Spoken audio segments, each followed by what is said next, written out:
Hello everyone, this is Eve, and I'm coming to you with Can You Teach Me How to Smile Again? An Eyeless Jack X Reader by RoseBlue26. We're going to be starting off at chapter 33. Cage's POV. Hearing his name being mentioned by Ben through the device, it sent shivers to my shadow bone. He is serious about this, and that means that they already knew that we were both here since they must have saw Helen outside. And this was bad. I'm worried about Helen, but I need to protect YN. And what should I do? I know I shouldn't drag him into this with me. I thought to myself as I fidgeted with my feet and bite my nails. It's a habit I always do when I'm confused or nervous, which I didn't usually have it a lot. I'm not good with tension and in making decisions. Cage, are you okay? Jack spoke up as he eyed me. I just gave him a slight nod. You worry about Helen, don't you? Suddenly, YN spoke up after being in silence. I just nodded to her slightly. Go, she continued as she looked straight at me. But I was about to protest, but she cut me off. Just go. You want to help him, right? I know he's someone you really care about, and don't worry about me. Jack is here with me, she said with a smile. I turned to face Jack and received a nod from him. Don't worry, I can take care of her. Just go. Jack encouraged me to go. I nodded to him and said to both of them, Thank you very much, and I quickly teleported myself out to the front yard. Helen's POV. Just as Zoggo had declared the start of this war, they all charged to attack us. Not to mention Zoggo even opened up his portal for his devils to come through. We all fought not only the pastas, but the devils, and this is getting tiring for me. Well, are you getting tired already? Scarecrow cooed at me. Of course she won't get tired. She's a fucking scarecrow. She can't even feel pain, and with the devils that are trying to attack me and the others from behind, this is really tough. I saw from the corner of my eye Slenderman is having a hard time himself with Zoggo even when he is in his half-demon form. As I was distracted, Scarecrow was only a few inches away, ready to slash a scythe at me. I tried to move away, but there were two devils that kept on holding on to my feet. I can't get away in time. I can hear the others of my team shouting my name, even though we just met. They have really treated us like one of them. I closed my eyes as a brace for the attack, but nothing happened.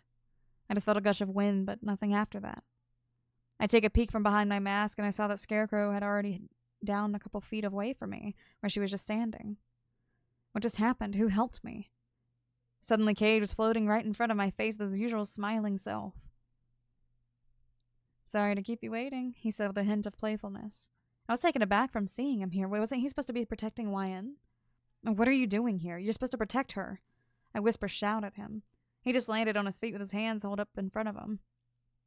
Calm down. They were the one that allowed me to come here, he said with a nervous laugh while fidgeting his feet. In the distance, I can hear Scarecrow's grunting as she was getting up. Well, since you're already here, I might as well show them what it is to mess with us, I said as I smirked behind my mask. Cage seemed glad that I didn't lecture him. Let's do this then, he said enthusiastically, as his right hand formed a black shadow-like claw. We both looked at the angry Scarecrow, who just looked at us with such hatred. You two will pay for betraying Lord Zoggo, she said as she sprinted towards us. We both just stayed our ground, and that is until Cage teleported both of us behind her. I quickly took my palette knife, and with the help of Cage's shadow around it, I can finally make a clean cut, severing her right arm completely. What a waste of time. You know your little knife has no effect on me, she said coolly, looking at us as she picked up her severed arm. Scarecrow's ability to not feel any pain and her healing is on the top level since she is merely a scarecrow. She is, one would say, immortal. What? No. Why? She started panicking when she realized that her arm can't be attached back to her body. Aw, you didn't forget about my power now, did you? Cage cooed to her as he showed her right claw hand, which letting out some kind of black smoke.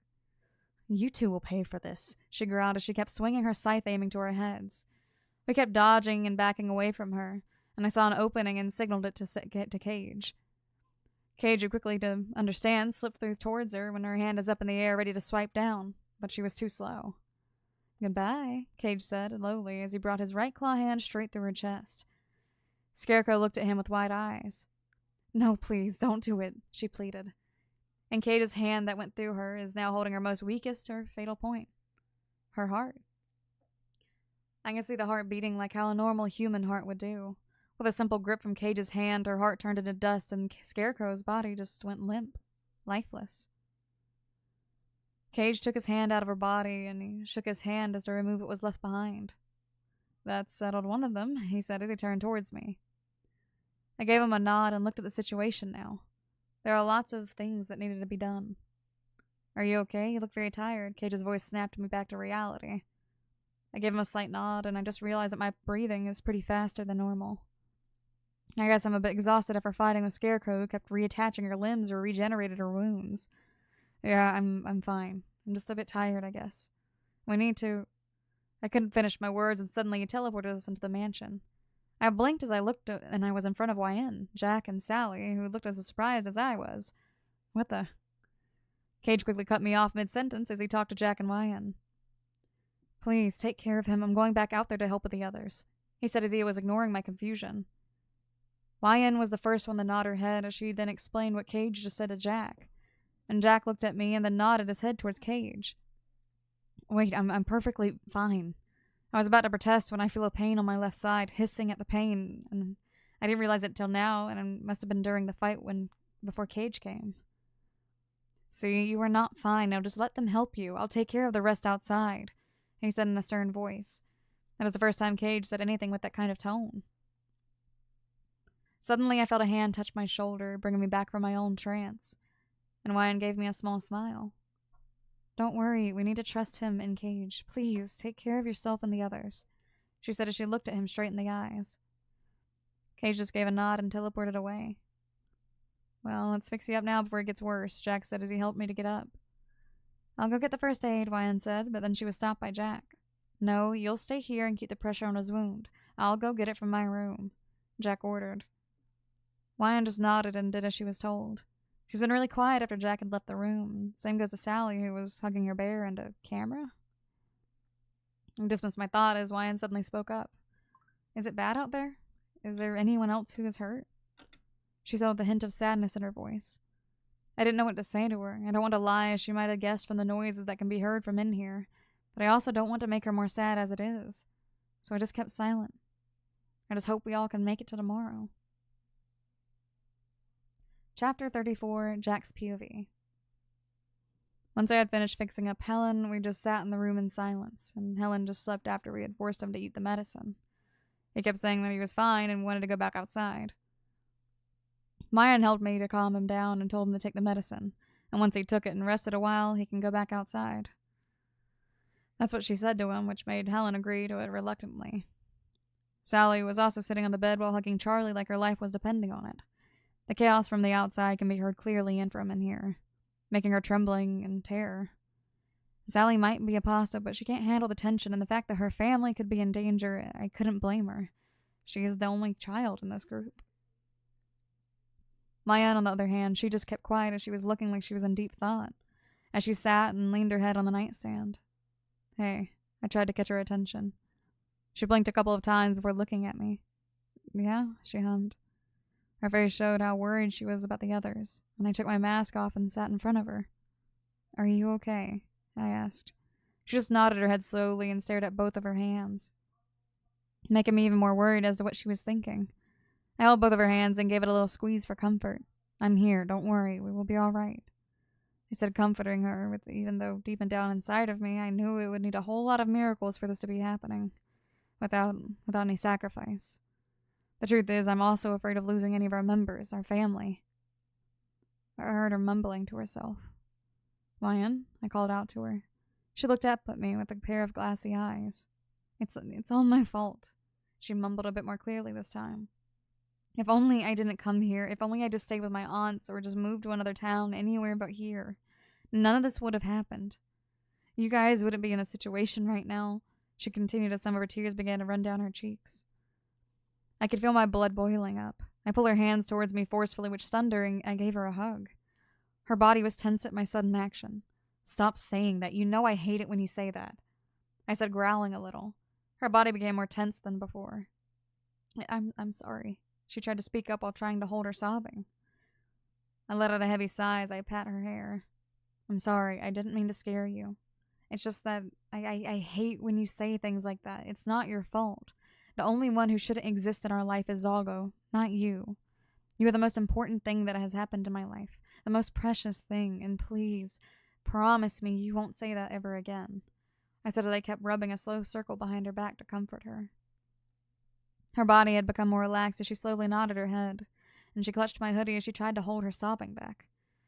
I look at the bed to see Helen still sleeping, and Sally already fell asleep while still hugging Charlie and Ryan's camera. I didn't realize it until now. Jack, she said as she let go of the hug. I'm sorry, she said, before I feel something hit me at the side of my head. The impact is strong as I fall down on the floor dizzy, and from the little consciousness that I have left, I saw YM was holding the thick book that was on the nightstand before. I'm sorry, Jack, but I can't let this thing be as it is, she said as she stretched her hand to my face and caressing it. No, I managed to say before everything went dark. YN's POV.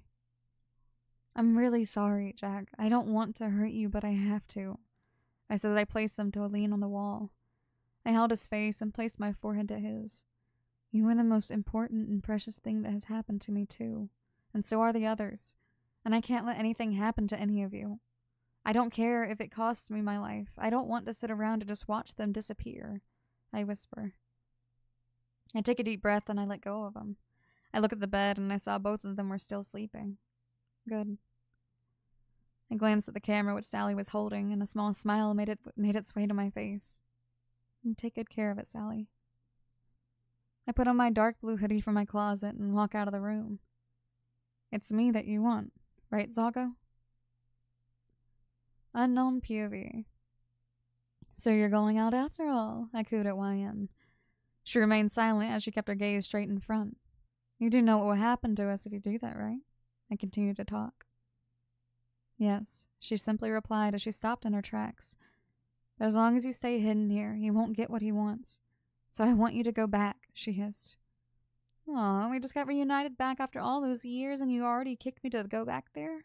I'm bored, let me go with you, I pleaded as I fly around her. I said go, she said lowly as she glared at me.